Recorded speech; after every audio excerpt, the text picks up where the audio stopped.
매일 성경 독자 여러분 반갑습니다. 2026년 새해 복 많이 받으시고 또 복 많이 되시길 축복합니다. 우리는 성경의 첫 책인 창세기로 2026년 매일 성경 묵상을 시작합니다. 1월 한 달 동안 창세기 21장까지 묵상하고 부활절 이후 5월까지 창세기의 나머지 부분을 묵상하게 될 것입니다. 창세기는 성경의 출입문이라고 할 만큼 성경 전체를 읽고 이해하는 데 있어 매우 중요한 책입니다. 이번 창세기 묵상을 통해 성경 전체를 보고 이해하는 우리의 눈이 더 밝아지고 선명해지길 소망합니다.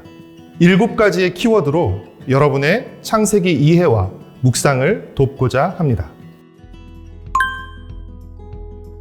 첫 번째 키워드는 시작입니다. 창세기는 태초에 하나님이 천지를 창조하시니라 라는 선언으로 시작합니다. 창세기는 이 세상이 어떻게 시작되었는지, 인간이 어떻게 시작되었는지, 또 죄가 어떻게 시작되었고 언약이 어떻게 시작되었는지, 이스라엘 민족이 어떻게 시작되었는지를 보여줍니다. 한마디로 창세기는 시작의 책이라고 할 수 있습니다. 창세기는 모든 것이 어떻게 시작되었는지를 말해주며 모든 역사가 우연이 아닌 하나님의 의도로 시작되었음을 선포합니다. 두 번째 키워드는 창조입니다. 창세기의 창조는 단지 무에서 유로의 창조일 뿐 아니라 혼돈에서 질서로의 창조를 의미합니다. 창세기 1장 2절은 창조 이전의 상태를 혼돈과 공허로 표현하고 있는데 하나님은 혼돈 속에서 질서를 세우셨고 공허를 생명체로 채우셨습니다. 하나님은 6일 동안 천지를 창조하셨는데 처음 사흘은 질서와 영역을 창조하셨고 그 다음 사흘은 그 영역에 거주하는 것들을 창조하셨습니다.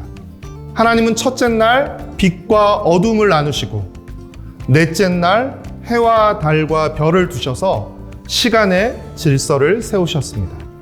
하나님은 둘째 날 궁창 위의 물과 궁창 아래의 물을 나누시고 다섯째 날 하늘과 바다에 사는 짐승을 창조하셨습니다.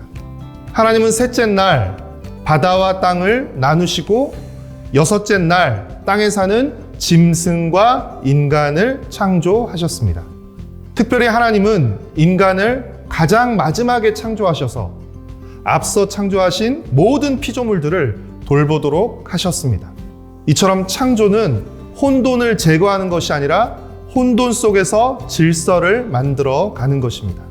창세기는 이 세상이 신들의 갈등과 전쟁 속에서 형성되었다고 하는 고대 근동의 창조 설화와도 다르게 표현되어 있으며 현대 과학이 사용하는 전문적이고 고도의 정확성을 요하는 용어로 기록되지 않았습니다.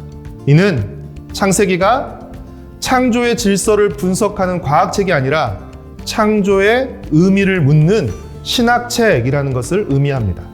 창세기는 이 세상을 어떻게가 아니라 누가 창조했는지를 말해줍니다.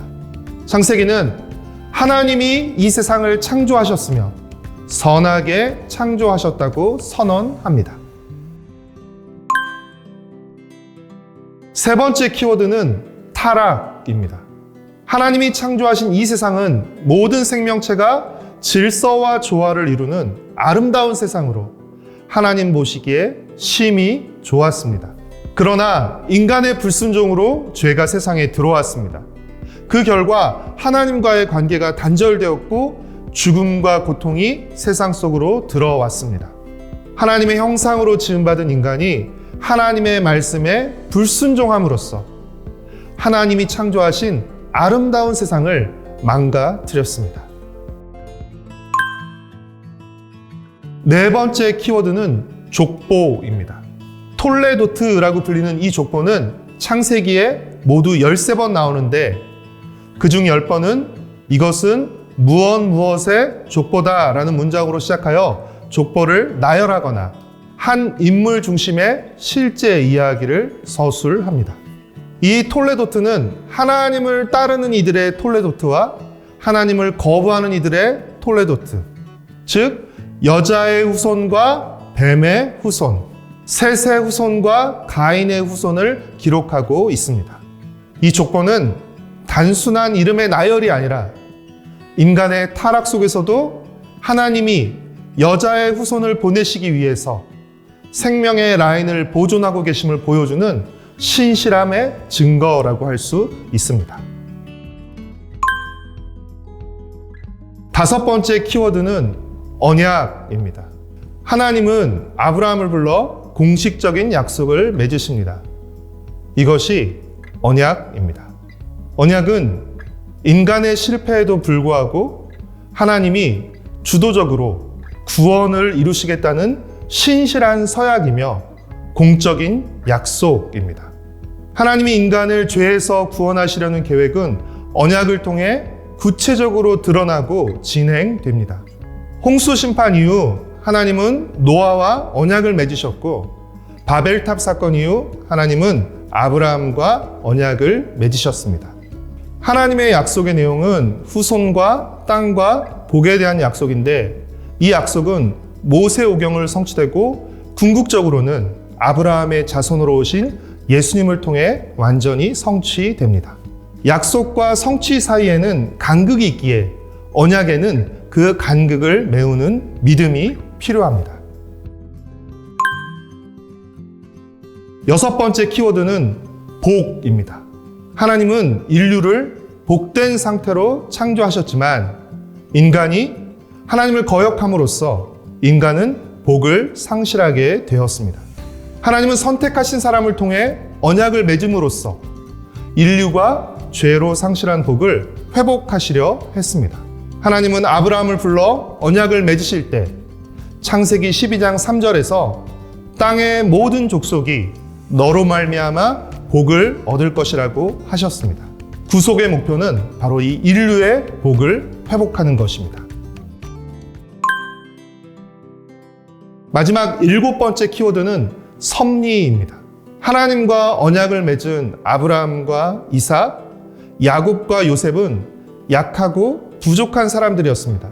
그들은 많은 실수를 했지만 하나님은 그 실수와 실패, 악함조차도 사용하셔서 선을 이루시고 결국 약속을 성취하셨습니다.